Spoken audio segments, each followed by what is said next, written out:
अमरावती ते मेळघाट या मार्गावरील अवघ्या 40 किलोमीटर अंतरावर पूर्णानगर हे ठिकाण आहे आणि पूर्णानगरचे पेढे हे महाराष्ट्रभर प्रसिद्ध आहेत. आपण बघत आहात माझ्या मागे हे पूर्ण विविध दुकाने लागले आहेत. हे पेढ्यांचे दुकाने सजलेले आहेत.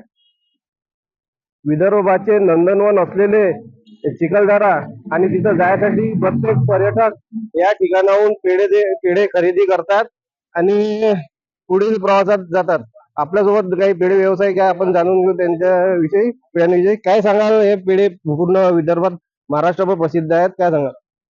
ह्या 10-12 वर्षापासून पेढ्याचा व्यवसाय चालू आहे आणि इथे दूध बाहेर गावाहून येते आणि गावातलं येते. याच्यामुळं लोकांना जो पोरांना जो व्यवसाय मिळतो तो आम्ही त्यांना कामाला वगैरे सांगून येते, त्यांच्यामुळं व्यवसाय मिळते आणि आमचंही रोजीरोटी करते. आणि दूध वगैरे हे आजूबाजूच्या खेड्यातून येऊन 10 वर्ष होऊन झालेले आहे.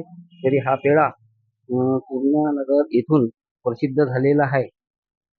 जो कोणी समजा जर गावातले चिखलदरा वगैरे जाणारे, धारणी वगैरे जाणारे जे लोक आहेत ते इथून घेऊन जातात आणि त्यांना तो फार आवडतो.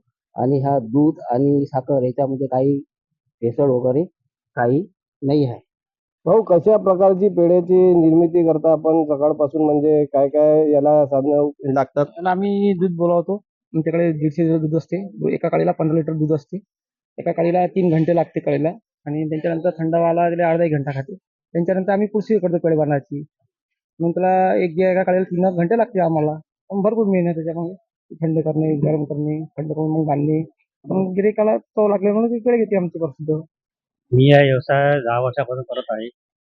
ओरिजिनल दुधाचा पेढा आहे. या कायम गाय म्हशीपासून बनलेला आहे. त्याच्यात मिलावट काहीच नाही आहे.